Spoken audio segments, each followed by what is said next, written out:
하시겠습니다. 성령 충만하십시오. 강하고 담대하십시오.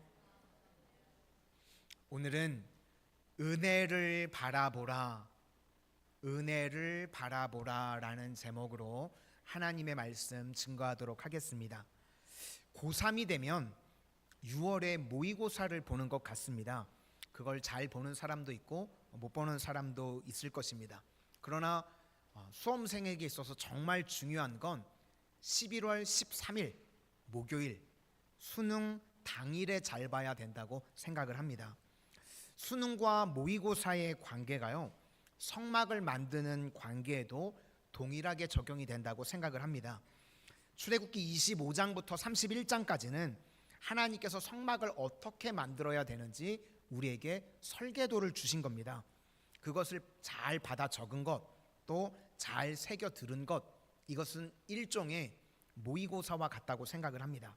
그런데 이제 잘 받아 적은 것을 순종해서 우리가 실제로 만드는 것, 그게 수능에 해당되는 것입니다. 그러니까 제대로 만들지 않으면 아무런 의미가 없다는 것입니다. 그러니까 하나님 말씀대로 순종해서 완성하는 것, 그것이 중요하다는 것입니다. 그래서 오늘 장면은요, 지성소에 있는 언약궤와 성소에 떡상과 등잔대, 그리고 휘장 앞에 있는 분향대를 만드는 장면이 출애굽기 37장에 나오게 됩니다. 지난번에 살폈던 반복과 같은 내용이지만 각자의 의미가 무엇인지 다시 한번 살피는 것을 통해서 우리 신앙의 힘이 되고 유익을 얻는 축복이 임하는 우리 모든 성도님들이 다 되시기를 주의 이름으로 축원합니다. 먼저 살필 것은요, 이 실행의 주역이 누구였는가? 부살렐이라고 하는 사람이었습니다. 이 사람은 성경에서 지혜의 사람이다, 이렇게 이야기를 합니다. 우리가 보통 지혜롭다 그러면 어떤 사람이 떠오르십니까? 똑똑하고 탁월하고 창의력이 있고 이런 사람을 우리가 보통 지혜롭다라고 이야기를 하는데, 그런데 성경에서 말하는 지혜는 말씀 그대로 순종하는 사람, 그것이 지혜로운 사람이라는 것입니다. 그래서 사도행전 6장에도 보시면 성령과 지혜가 충만한 사람을 집사로 뽑았다는 겁니다. 그러니까 성령과 지혜가 충만한 사람은 성령 충만해서 하나님 말씀 그대로 순종할 줄 아는 사람, 그런 사람이 지혜로운 사람이다, 이렇게 말씀하고 있다는 것입니다.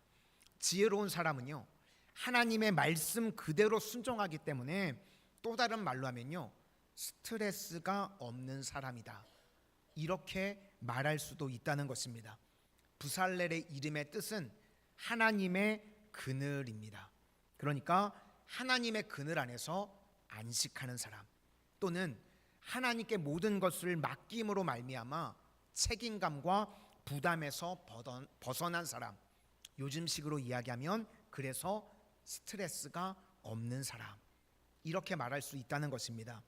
1절 시작을 보니까 부살렐이 조각목으로 궤를 만들었으니, 그러면서 이제 이후에 어떻게 만들었는가 하면 하나님 말씀 그대로 순종하는 것을 통해서 만들었습니다. 그러니까 하나님의 그늘 아래서 살아가는 사람이다, 하나님께 다 맡기기 때문에 그는 스트레스가 없는 사람이다, 이렇게 정의할 수 있다는 것입니다. 우리를 한번 돌아봤으면 좋겠습니다. 왜 피곤하십니까? 왜 많은 사람들이요 지금도 스트레스를 받고 있습니까? 그런 사람들 특징이 있는데요, 자기로부터 벗어나지를 못한 사람입니다. 그렇기 때문에 늘 피곤하고 스트레스에서 벗어나지를 못한다는 것입니다. 열왕기상 19장을 보시면 갈멜산 사건이 나옵니다. 갈멜산에 바알과 아세라 선지자 850명이 나왔는데 그걸 다 멸해버렸죠. 그리고 3년 반 동안 비가 오지 않았는데 기도함으로 비가 왔습니다. 그래서 불의 승리와 물의 승리를 거둔 위대한 선지자, 누구죠? 엘리야. 맞습니다. 엘리야. 맞췄다고 선물은 없습니다. 엘리야. 그런데요, 그 위대한 선지자, 불의 승리, 물의 승리가 있었던 엘리야가요, 바로 19장에 가보면 도망을 쳐서요, 로뎀 나무 아래에서 죽기를 구하고 번아웃된 장면이 나옵니다. 이 열왕기상 19장을 보시면 거기서 우리가 발견할 수 있는 것이 무엇인가? 그 위대한 선지자 엘리야가요, 그 순간만은 지독하게 자기 중심적이 됩니다. 그러니까 자기 중심적이 될 때 사람이 얼마나 약해질 수 있는지, 또 얼마나 초라할 수 있는지, 얼마나 번아웃 되는지를 우리에게 보여주고 있습니까? 그러니까 우리도 다 그럴 수 있다는 것입니다. 열왕기상 19장을 보시면 거기 세 가지 자기가 나옵니다. 옆에 있는 우리 자기 말고요, 세 가지 자기. 자기 기대, 두 번째는 자기 생명, 세 번째는 자기 열심. 자기, 나죠. 자기 기대가 무엇이었는가? 이렇게 불의 승리와 물의 승리가 임하면 아합과 이세벨이 아마 변화될 줄 알았던 것 같습니다. 그런데 오히려 살기가 등등합니다. 내가 너를 죽여버리겠다 그러고요, 너를 죽이지 않으면 이름을 내가 바꾼다 그러고, 이런 식의 말을 이세벨이 했습니다. 그러니까 자기 기대대로 안 됐습니다. 그래서 낙심합니다. 그러니까 많은 사람들이요, 자기 기대가 있는 사람들이 낙심한다는 겁니다. 하나님의 말씀대로 순종하고 나아가는 사람은요, 낙심이 없습니다. 그냥 이때가 아닌구나, 그러면서 그냥 넘어가 버리면 되는데, 내가 낙심했다는 이유는 무엇인가? 자기 중심적이라는 것입니다. 그러니까 자기 중심적인 사람이 낙심도 잘하고요, 두려움도 있고 염려도 있고 그렇다는 것입니다. 또 하나는 죽여달라고 엘리야가 그랬는데 자기 생명을 구하고 있습니다. 열왕기상 19장 3절을 보니까 자기의 생명을 위해 도망하여, 이런 말이 나옵니다. 원래 엘리야가 사역을 했던 곳이요, 북쪽의 선지자였습니다. 위쪽에. 그리고 이 갈멜산 사건이 어디냐 하면 레바논과 이스라엘 국경, 북쪽 중에서도 제일 북쪽 끝입니다. 근데 제일 끝에 있다가 이세벨이 죽인다고 그러니까 남쪽 유다로 도망을 치는데, 어디까지 도망을 쳤냐면 브엘세바, 남쪽의 제일 끝, 제주도 같은 데로 도망을 친 거예요. 북쪽에 있다가 죽이겠다 그러니까. 그것도 무서워가지고 사환은 브엘사바에 두고요, 하루 길을 더 광야로 내려갑니다.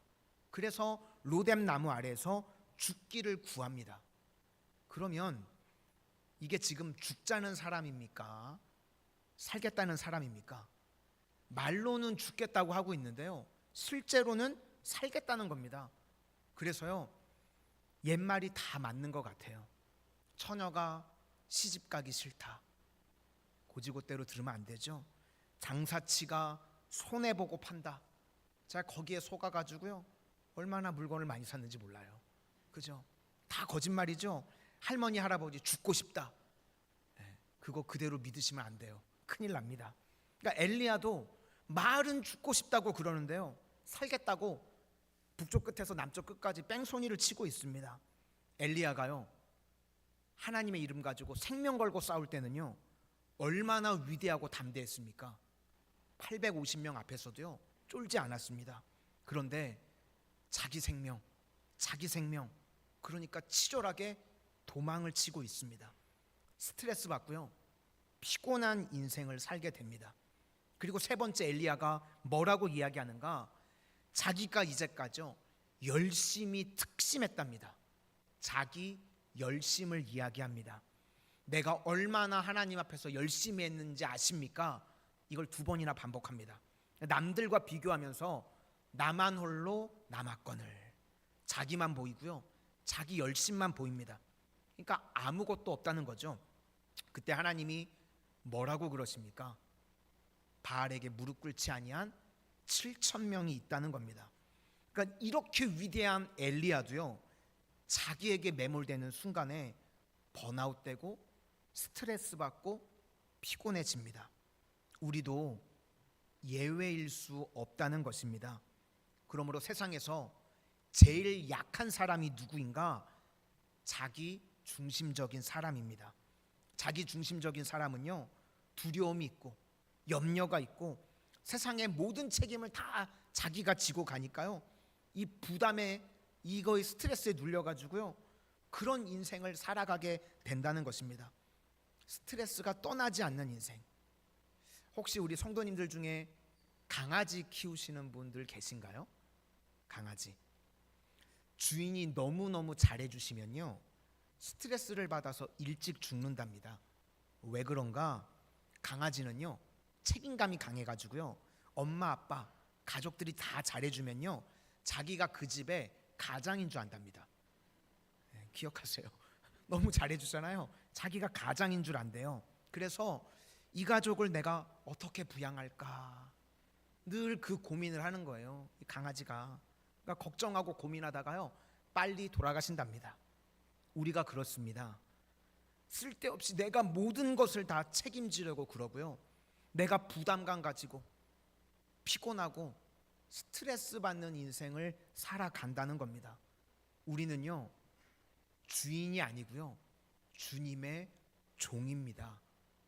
그래서 주님 말씀하시는 대로 명령하시는 대로만 따라가면 된다는 것입니다. 그러면 보내시는 분이 능력도 주시고요. 보내시는 분이 길도 열어주신다는 겁니다. 내가 걱정할 거 하나도 없습니다. 주님께 맡기면 됩니다. 그런데 우리가 그걸 못합니다. 그래서 우리가 많은 순간에요. 믿음이 없는 모습이 뭐로 드러나는가? 잔소리의 영으로 드러납니다. 우리 중에도 잔소리 많은 분들 계시죠? 왜 그런가? 선악과를 먹은 인생이기 때문에 그렇습니다. 선악과를 먹으면 어떤 존재가 되는가 하면 자기가 하나님인 줄 알고요. 착각하는 겁니다. 그래서 이런 사람은요. 자기 판단과 자기 주장이 100% 옳고 나는 옳고 너는 틀리다는 태도를 가지고 있습니다. 그러니까 뭘 하나 봐도요. 그냥 내버려 두지를 못합니다. 뭘 쳐다보는 순간에 포장은 말로는 사랑한다고 그러는데요. 막 간섭을 합니다. 자녀들에게도요. 옷 따뜻하게 입고 나가라 그러고 추운 게 내가 추운 거죠. 10대 20대 젊은 사람들은 안 추워요. 그리고 막 치마 짧게 입고 나가면 추워서 안 된다 그러는데 데이트 가는 거예요. 이쁘게 입고 가는데 내버려둬야 되는데 자기가 추우니까요. 남도 추운 줄 아는 겁니다. 나 중심인 거죠. 내가 추우면 다 추운 줄 알고 내가 불편하면 다 불편한 줄 알고 이렇게 되는 이유가 무엇인가? 자기 중심적이 되기 때문에 그렇다는 겁니다. 그러니까 이런 사람들은 피곤하고요. 늘 스트레스 받습니다. 이게 뿌리가요. 기질 문제가 아닙니다. 불신앙의 문제라는 겁니다. 내가 하나님이 아닙니다. 오히려 염려가 되고 그러면요. 기도하고 맡겨야 되는데 자기 중심이 되니까 이런 일들이 벌어지게 된다는 것입니다. 오늘 부살렐 하나님의 그늘입니다. 이 사람은 지혜로운 사람입니다. 하나님께 맡길 줄 압니다. 그리고 하나님 말씀하신 그대로 순종할 줄 압니다. 그러니까 능력 있게 쓰임 받게 되는 것입니다. 우리 성도님들 혹시 그런 말 들어보셨습니까? 누구를 돕는다는 것은 우산을 들어주는 것이 아니라 함께 비를 맞는 것이다. 저는 연약한 사람을 위해서요. 우산을 들어주는 것만이 돕는 건 줄 알았습니다. 그래서요. 참 피곤하고요. 스트레스가 쌓이게 됐습니다. 일단 우산이 있어야 됩니다. 그래서 어떨 때는요. 우산이 없는 제가 너무 한탄스러웠습니다. 왜 나는 이렇게 무능해서 우산도 없지? 또 우산이 있어서 누구를 씌워줍니다. 그런데 이 씌워주는 것도요. 쉽지가 않습니다.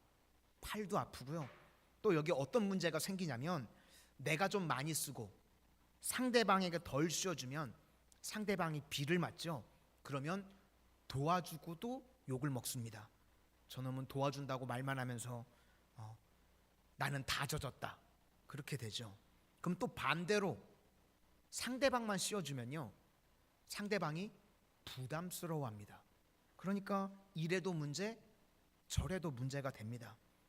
우리 인생을 사는 것이요. 힘들어지는 이유가 무엇인가 하면 우산을 씌워주는 것이 돕는 것이라는 생각을 가지고 있으면 이것이 행위, 공로, 노력, 율법주의적인 삶으로 살아가게 되는 것입니다. 잘해도 문제고 못해도 문제고, 그러니까 늘 갈등 속에 살아갈 수밖에 없다는 것입니다. 그런데 어느 순간 은혜라는 것이 무엇인가 하면 동참해 버리는 겁니다. 누가 비를 맞고 있으면요, 우산 없어도 됩니다. 있는 것도 그냥 집어 던지고요, 같이 비를 맞고 있으면 하나가 되고 동역자가 되는 것입니다. 누가 욕을 먹고 비난을 받고 있으면 압니다. 옆에 있으면 같이 욕 먹는다는 거. 그런데 묵묵히 욕 먹는데 옆에 서 있어주고, 같이 욕 먹고 같이 비난당하고 같이 고난 속에 있고, 그것이 돕는 것입니다. 예수님이요, 우리를 위해서 그렇게 하셨습니다. 우리를 구원하시기 위해서 우리와 함께 계시는 겁니다. 그게 돕는 것입니다. 부살렐이요, 그걸 안 것입니다. 우산을 씌워주는 게 아니라 동참하는 것입니다. 하나님의 그늘 아래서 함께 나아가는 것.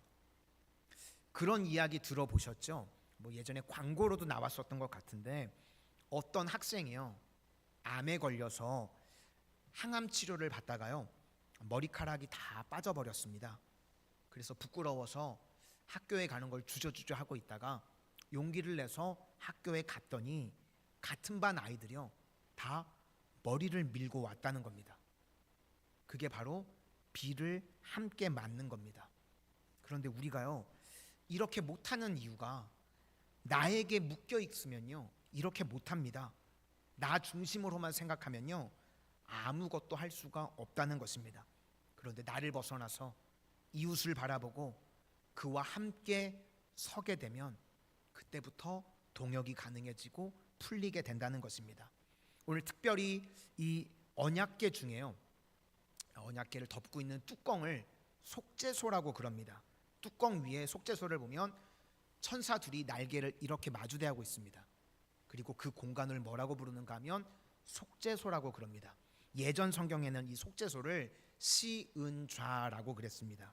그래서 난해주에 보시면 시은자 곧 은혜의 자리라고 되어 있습니다. 그러니까 이 공간에요, 하나님의 은혜가 임하는 자리라는 겁니다. 그래서 은혜의 보좌 앞에 담대히 나아간다고 히브리서는 그렇게 표현을 합니다. 이 공간이 출애굽기 25장 22절 말씀에 하나님께서 처음 설계도를 주실 때 이 속죄소가 어떤 곳인가, 내가 너와 만나고, 첫째는 만나 주시고, 두 번째는 명령할 모든 일을 내게 이르리라 말씀하시는 장소입니다. 그래서 여기는 은혜의 자리라는 겁니다. 37장 9절 뒷부분에 보니까 그 얼굴을 서로 대하여 속죄소를 향하였더라. 이 천사 둘이 뭘 보고 있는가? 속죄소를 쳐다보고 있습니다. 그 얼굴은 서로 대하여 속죄소를 향하였더라. 우리도 스트레스 안 받고 이기는 길이 무엇인가? 나에게로부터 벗어나서요,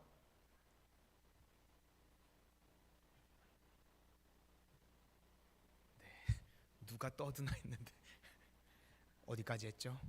네. 천사 둘이 뭘 바라보고 있는가? 속죄소.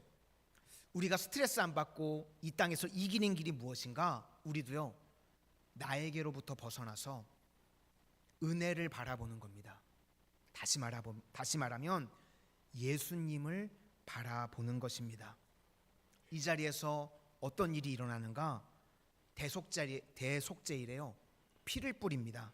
레위기 16장 14절부터 16절을 보시면 숫송아지의 피를 뿌리고 염소의 피를 뿌릴 때 주님이 우리를 만나주시고 우리에게 말씀해 주시고 또 우리의 죄를 용서해 주십니다. 죄인이요, 어떻게 주님을 만납니까? 죄인이 주님을 만날 길이 없는데 어떻게 해결되는가? 피 뿌린 자를 주님이 만나 주신답니다. 그래서 예수님을 만나고 은혜를 만나게 되는 것입니다.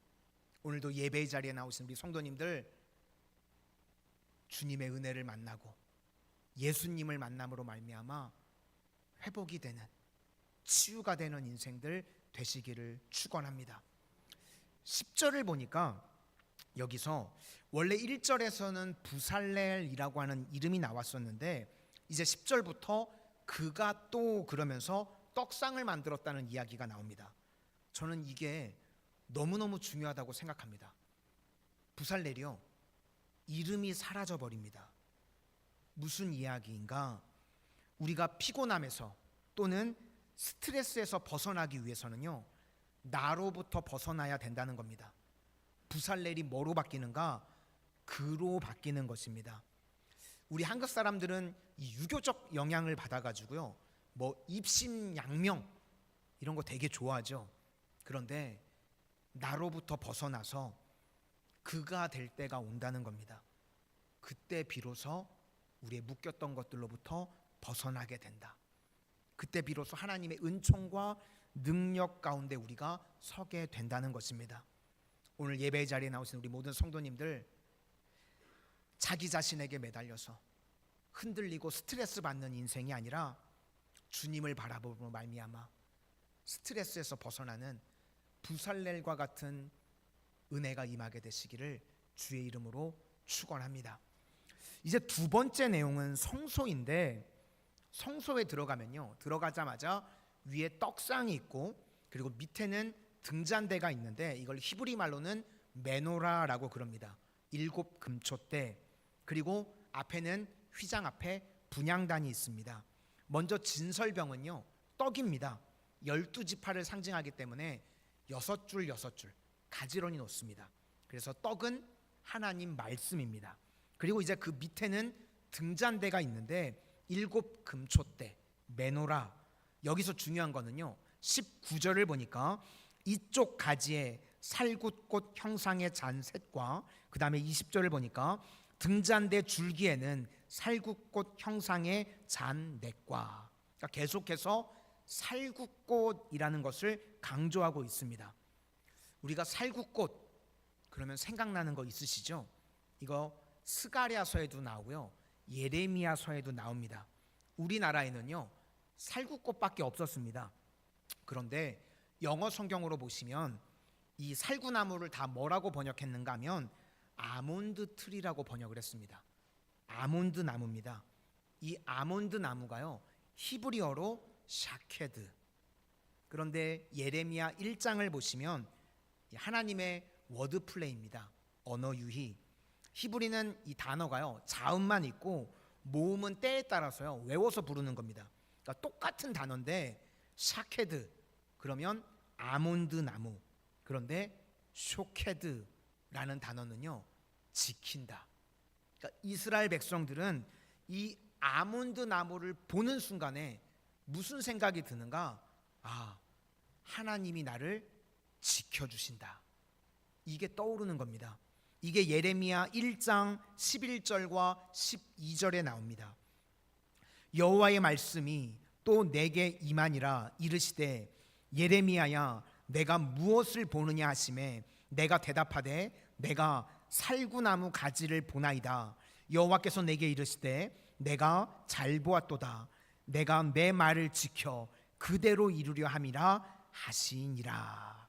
그러니까 아몬드 나무를 보면서 하나님께서 지켜주신다고 말씀을 하시는 겁니다.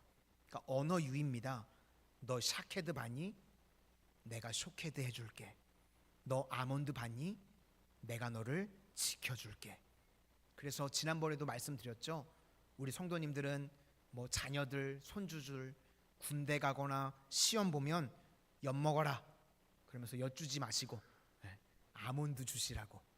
아몬드가 뭐라고요? 쇼케드. 하나님이 지켜주신다. 그러니까 샤케드를 보면서요 쇼케드를 생각하라는 겁니다. 그러므로 등잔대는 뭘 이야기하는가? 하나님이 우리를 지켜주신다. 그 다음에 또 성경은 성경으로 풀어야 되죠.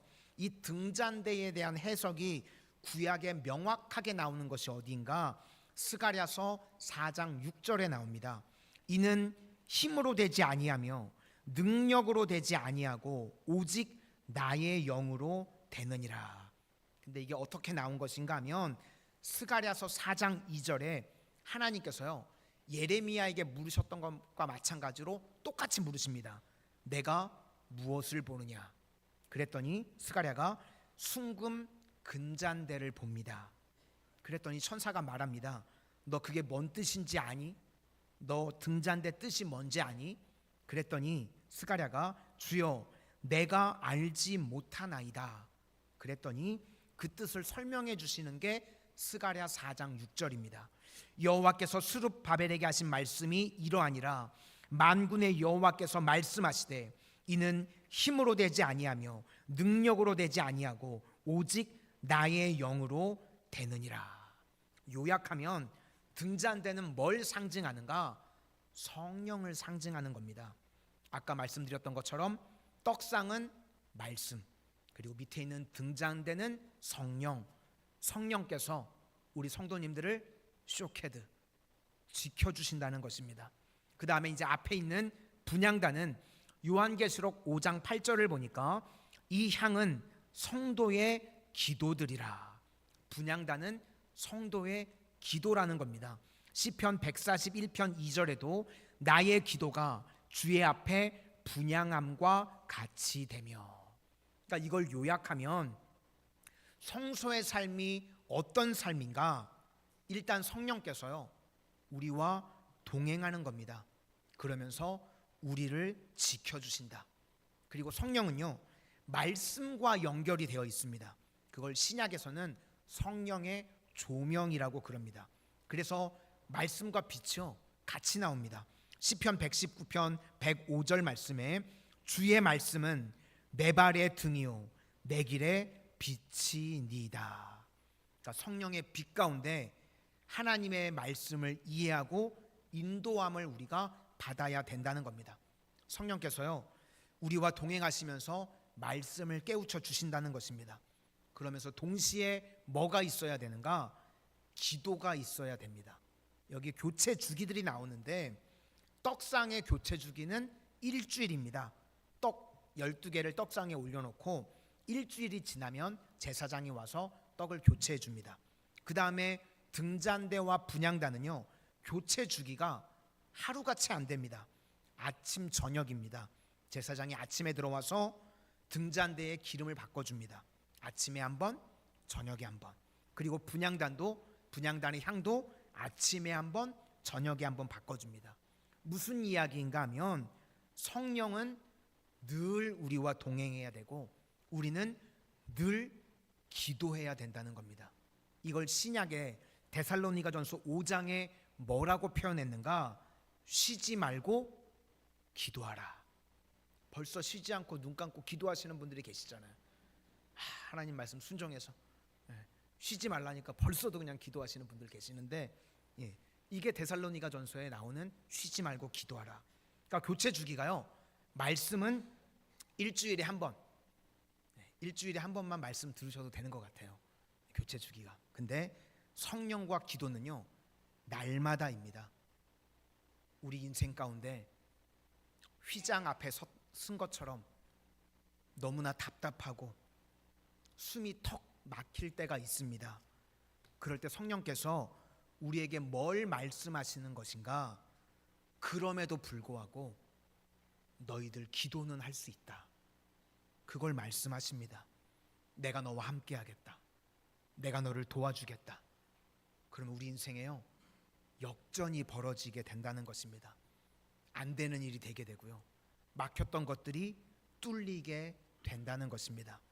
그래서 우리 일상에서의 삶이 성소의 삶이라는 것입니다. 성령과 동행하면서 성령께서 비춰주시는 말씀을 붙들고 또 성령께서 주시는 기도의 내용과 기도의 힘을 가지고 오늘도 인생 가운데 막혔던 모든 것들을 뚫고 승리할 수 있는 승리의 종들이 다 되시기를 주의 이름으로 축원합니다.